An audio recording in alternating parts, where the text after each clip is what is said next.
Okay, let's unpack this. We're about to take a deep dive into something most of us think of as pure, simple joy ice cream. But here's a little challenge right at the start. Go peek at the ingredient list on your favorite carton. Okay. Do you spot things like mono and diglycerides, polysorbate 80, or carrageenan? Probably. Yeah. Does this sound familiar? If you do, what we explored suggests many of those common additives are actually linked to potential health concerns. Right, it's not always just milk and sugar. Exactly.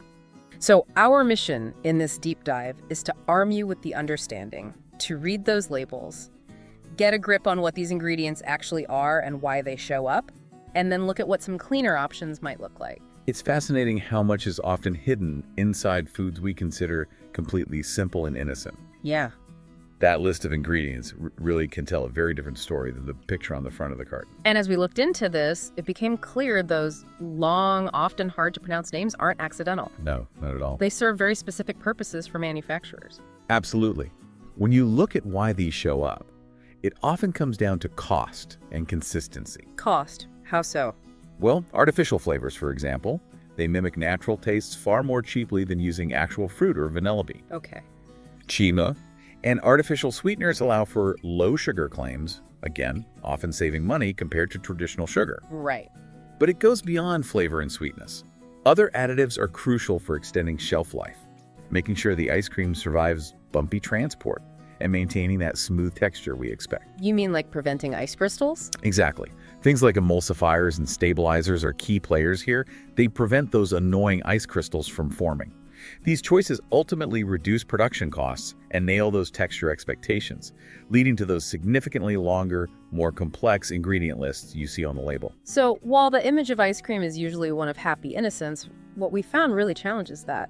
It does. A significant point that came up is the concern around cumulative exposure. Cumulative, you mean like eating it often? Exactly. Even tiny amounts of an additive, individually considered safe, can add up. Think about how often someone might eat ice cream. Or other processed foods too, right? Yes, plus consuming other processed foods containing similar substances. This constant, steady intake, the research indicates, can potentially burden the body's natural detoxification systems and could contribute to chronic issues that are difficult to pin on any single item. What about regulation for these ingredients? Someone watching over this? Well, the system in the U.S. involves the FDA's GRAS designation, generally recognized as safe. GRAS. Okay, it sounds good on the surface. It does, but there's significant criticism highlighted from consumer advocates, like Terry Meredith, who probe towards potential corporate influence in determining GRA status, and a perceived lack of truly rigorous, independent, long-term testing, especially when considering that cumulative effect over time. So maybe not as safe as it sounds. Well, that's the concern raised. And we saw mentions of ingredients being deliberately disguised on labels. Yes. That's a tactic used to make it harder for you, the consumer, to identify potentially problematic substances. How do they do that? It involves using less familiar names or terms that sound harmless. For example, natural flavors. That sounds, okay, right, natural. It sounds wholesome, but the input reveals they can be created through significant processing involving synthetic solvents or carriers that don't have to be disclosed.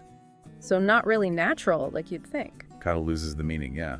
And even a simple term like spice can sometimes be used as a catch-all. To hide what? Potentially to hide MSG, monosodium glutamate.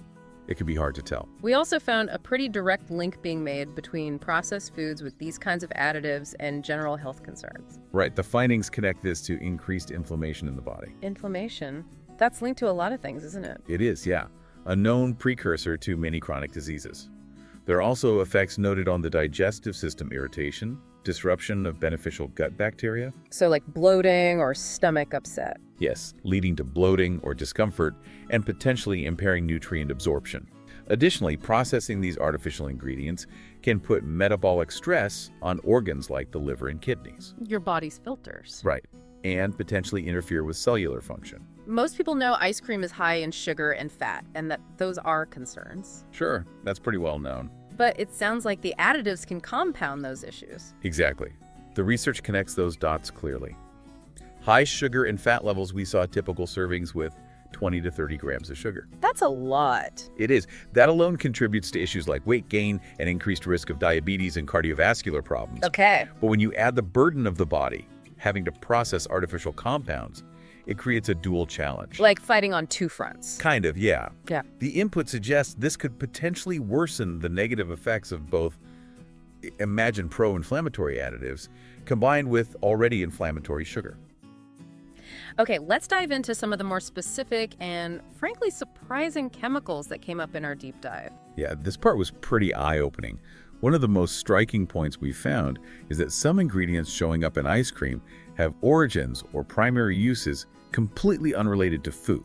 Like not food ingredients at all. Originally, no. They're often used as cheaper flavorings or substitutes. Okay, give me an example. Take butyraldehyde. It's used for almond flavor, All right. but it's derived from butane and is used in industrial applications like plasticizers, alcohols, solvents, and polymers. Plasticizers. In ice cream? Well, the chemical is used for flavor, but that's its other life, so to speak. Or amyl acetate. What's It gives a banana flavor, sometimes called banana oil, but it's also a paint and lacquer solvent and used in making penicillin. paint solvent? And we even saw diethyl glycol mentioned. It's used in some ice creams as a thickener, substituting for eggs. Yeah. But its common uses are in polyester resins, plasticizers, and paint solvent. The input even tragically recounts its history in cases of mass poisoning, like with contaminated paracetamol syrup in Bangladesh. And notes the FDA explicitly states it's not for toothpaste, making its use in food questionable. Definitely questionable. Aldehyde C17 enhances sour flavors like cherry, but it's an inflammable liquid used in dyes, plastics, and rubber products. Inflammable liquid, good grief. Piperonal is a cheap vanilla substitute. According to the National Library of Medicine, it's listed as moderately toxic and a human skin irritant, and it's also used to kill lice. To kill LICE. That's what the documentation showed. And ethyl acetate, used for pineapple flavor, is a solvent in coatings, inks, and for extracting fats. Its vapor can cause chronic damage to the lungs, liver, and heart, and it increases the toxicity of formaldehyde if ingested. What about a couple of other specific chemicals highlighted? Right, also called out were sodium benzoate and polysorbate 80. Sodium benzoate is a very common preservative. To make it last longer. Exactly. Used to stop mold, yeast, and bacteria. But the input raises concerns about it being a potential carcinogen that can damage mitochondria. Damage mitochondria, the powerhouses of the cell. That's the one. It can also form benzene, a known carcinogen if it's present with vitamin C or E. Benzene. That's serious. It is. Propylene glycol, another one, is a humectant, meaning it absorbs water to maintain moisture. Keeps it from drying out. Right, and a solvent for colors and flavors. But it's also found in plastics and paint. Research from the ATSDR and CDC links it to effects on the skin, kidneys, urinary system, and respiratory system. Kidney effects. Not good. No. Then there's polysorbate 80, an emulsifier used to prevent ice crystals and create a smooth texture. Okay, texture again. But it's been linked to severe allergic reactions, including anaphylactic shock. Anaphylaxis. From an ice cream ingredient. Potentially, yes. Studies have also associated it with concerning outcomes like infertility, abnormal heart rhythm, heart attack, stroke, tumor growth, and cancer. The input even notes research exploring its use as an ingredient in vaccines being studied for birth control purposes. Goodness. Thinking about those chemicals and their other uses really brings home the point that commercially available ice cream is often a highly complex chemical formulation, not just simple, recognizable ingredients. Not like homemade, for sure. And it feels like a real disconnect when you trust popular brands, especially ones trying to market themselves as healthier. Oh, absolutely. What we explored shows a definite gap between that marketing and what's actually inside. That's exactly what came up when looking at specific brands. Take Skinny Cow, double caramel swirl bars. Skinny Cow, yeah, sounds healthier. Well, we saw it contains palm oil, often associated with GMOs, GMO corn syrup, caramel color, linked to 4-MEI concerns. 4-MEI, what's that? It's a chemical byproduct that can form during the making of some caramel colors, and there are cancer concerns around it. Also monoglycerides, GMO soy lecithin, and synthetic vitamin A palmitate. Okay, not so skinny on the additives. What about Weight Watchers? Weight Watchers, chocolate fudge sambo, Kern's List, carrageenan, tied to GI inflammation, probable GMOs, soy lecithin, vitamin A, palmitate, propylene glycol. Propylene glycol, we just heard about that one. Yep. and notably, partially hydrogenated vegetable oil. Hydrogenated oil, that means trans fats, right? That's usually what it indicates, yes, along with monoglycerides. Okay. What about some really big names, like Baskin-Robbins? Looking at more mainstream names, Baskin-Robbins chocolate chip contains corn syrup, likely GMO, soy lecithin, mono and diglycerides, carrageenan, and polysorbate 80, which we discuss and is linked to immune suppression and allergic reactions. It also uses artificial vanilla flavor and annatto color. Polysorbate 80 again. Friendlies. Friendly's chocolate chips cookie dough appears to use probable GMOs, corn syrup, and partially hydrogenated soybean oil, again indicating trans fats. More trans fats. Plus mono and diglycerides, soy lecithin, carrageenan, and annatto extract. Turkey Hill. Turkey Hill chocolate chips cookie dough also shows corn syrup and probable GMOs, mono and diglycerides, soy lecithin, carrageenan, and partially hydrogenated coconut oil, another source of trans fats. Coconut oil can be hydrogenated too. Apparently so, yes. Even Breyer's vanilla caramel gelato. Breyers, people often think that's simpler. Well, this particular gelato includes corn syrup, likely GMOs, soy lecithin, artificial colors, yellow #5 and #6. Artificial colors, those have issues too, right? They do, yeah. Linked to hyperactivity. Also mono and diglycerides, carrageenan, annatto, and vitamin A palmitate. So across these popular options, the findings highlight recurring issues: GMO corn syrup and soy lecithin, artificial colors linked to health problems, and those mono and diglycerides. Yes, and regarding mono and diglycerides specifically, the input pointed out what's essentially a trans fat loophole. While their manufacturing can create trans fats, current regulations allow companies to state 0 grams trans fat if the amount is less than 0.5 grams per serving. Less than half a gram counts as 0. Correct. It even quoted, "The industry is playing with serving sizes in order to keep trans fats under the 0.5 gram per serving allowance so as not to have to report them." This means that if you eat multiple servings or consume several different products with these emulsifiers, those trans fats can definitely accumulate even if the label says 0. That's really misleading. It's something to be aware of when reading labels. And just to quickly circle back, the findings reiterate concerns about caramel color potentially containing that 4-MEI chemical. Right. And artificial colors like yellow #5 and #6, which have been linked to hyperactivity, particularly in children. It's important to acknowledge, though, that the input does mention functional reasons for some of these additives, like preservatives and stabilizers, primarily to prevent spoilage and maintain texture. That's right. It identifies this trade-off. These chemicals help reduce the risk of microbial growth and spoilage in a perishable product. Which is good. You don't want spoiled ice cream. No, that's important for food safety and shelf life. But in doing so, they introduce their own potential chemical health concerns into the product. So it's a balance, but one with potential downsides. A calculated risk by the manufacturer, yes. So this section really underscores the finding that you can't just trust brand name or marketing. You have to become your own investigator and scrutinize those labels. Absolutely. Vigilance is key. Which brings us to becoming label literate. The research suggests ingredient labels are often intentionally confusing. Yeah, they can be tricky. Making it harder than it should be to truly know what you're consuming. Absolutely. The input highlights how companies use tactics like broad umbrella terms or names that sound perfectly benign to hide less desirable additives. We discussed artificial flavors being a catch-all for many chemicals. Natural flavors are another example. The ones that aren't always so natural. Exactly. While the origin might be natural, the processing can involve synthetic solvents or carriers that don't need to be disclosed, making the final ingredient far from natural in the way most people understand it. Got it. And as mentioned, even spice can sometimes be a way to potentially hide MSG, particularly if it's not listed alongside other specific spices. Okay, so watch out for those general terms. Sugar content was another big point, and the numbers were quite specific. They were. The research quantifies the sugar problem. A typical serving, about 100 grams or half a cup, can have 20 to 30 grams of sugar. That's like 5 to 7 teaspoons. Roughly, yes. And if you're tackling a larger tub, like the 465 milliliter example given, that could contain around 107 grams, or almost 27 teaspoons of sugar. 27 teaspoons in one tub, that's staggering. It is. It also explained that manufacturers use various types of sugar: sucrose, high fructose corn syrup, glucose syrup, invert sugar. Why so many kinds? Isn't sugar just sugar? Not just for sweetness. They also affect texture, shelf life, and preventing crystallization.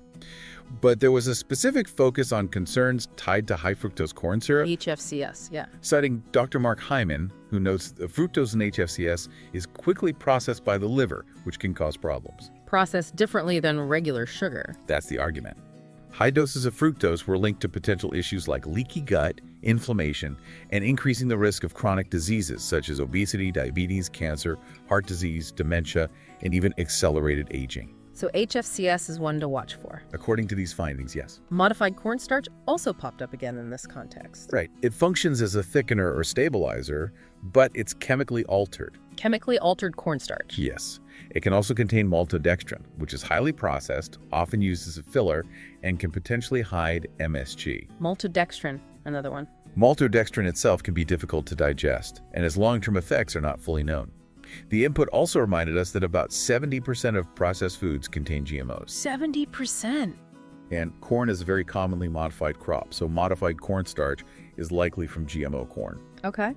And soy lecithin again? Yes. It's an emulsifier, and importantly, most soy is GMO and herbicide resistant. Right, GMO soy.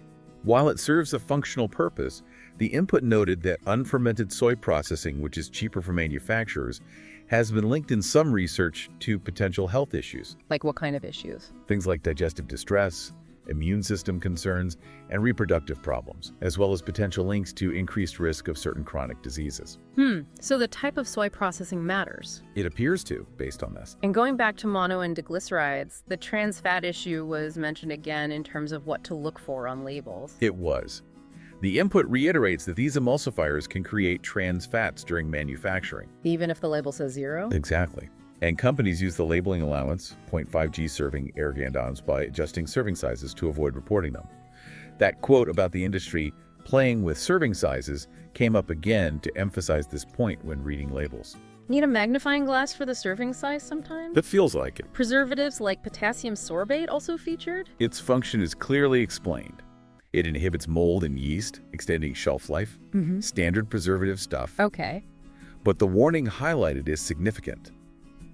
Continued ingestion of this substance over time can lead to allergic reactions, such as nausea, diarrhea, and nutrient loss in food. Nutrient loss. So it makes the food less nutritious. That's the implication. So as we look at labels, we're trading freshness for potential adverse reactions and potentially diminished nutritional value in the food itself. Another trade-off. So with all these details, is there a simple rule of thumb for reading labels? It sounds overwhelming. Yeah, it can be, but yes, the input offered a clear guideline. Prioritize products with shorter ingredient lists. Shorter is better. Generally, yes. And look for ingredients you actually recognize as whole foods like cream, milk, sugar in moderation, real fruit, or vanilla bean. Things you'd use in your own kitchen. Exactly. Rather than a long list of chemical names you can't pronounce. Knowing these tactics for hiding or obscuring ingredients really empowers you, as you stand there looking at the freezer case, to see past the marketing and make genuinely informed choices. Knowledge is power, right? Definitely. But this deep dive isn't just about what to avoid. The good news is, moving away from these questionable ingredients doesn't mean you have to give up ice cream entirely. No, thankfully. Safer options we found definitely exist. That's true, though it's important to manage expectations, as the input points out. Even options marketed as healthier can still be high in sugar.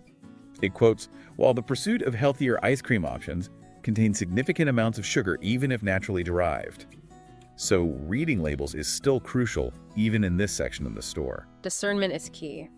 But the ultimate control the deep dive really emphasized is making it yourself. Absolutely. That came through loud and clear. Homemade ice cream gives you complete control over every single ingredient. No mystery chemicals. None.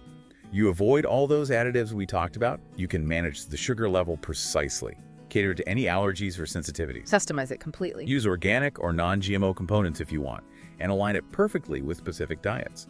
Plus, as we saw it noted, additionally, homemade ice cream can be more filling than commercial varieties. More satisfying. Potentially, yes, maybe because of simpler whole ingredients. And simple homemade recipes were even included. Yes, the input outlined a few easy ones. For a keto version, heavy cream egg yolks and a low-carb sweetener like allulose or erythritol. Keto ice cream, okay. For honey vanilla, heavy cream, whole milk, egg yolks, and honey. Simple. Nice and natural. And the simplest ice cream. Just blended frozen banana chunks. which gives you a natural, dairy-free, soft-serve texture without needing an ice cream maker. Just bananas. Just bananas. Maybe a splash of plant milk if needed. Cool. Any tips for making homemade? There are also some helpful homemade tips provided. Chilling your base mixture thoroughly before churning is key to preventing a dense texture. Gotta get it cold first. Right. Using high-fat dairy adds creaminess and helps slow down sugar absorption. You can easily adjust the sweetness to your personal preference. Sweeten to taste. And add any mix-ins like chocolate chips or nuts late in the churning process so they don't sink or get too chopped up. Good tip. And for storage, keep it in the coldest part of your freezer, away from the door, to minimize ice crystal formation. Avoid freezer burn. Got it. So whether it's choosing carefully from the store or taking control in your own kitchen, this section shows you have options to enjoy ice cream without the heavy additive load we found. Definitely, you don't have to give it up entirely. Bringing it all together. The truth about what's in your ice cream might be surprising, maybe even a little unsettling. Yeah, some of it was pretty jarring. But knowing this is incredibly powerful. It is. Understanding what's on that ingredient list empowers you to make better choices, reclaiming some control over your health while still being able to enjoy treats. We encourage you, based on this deep dive, to take action.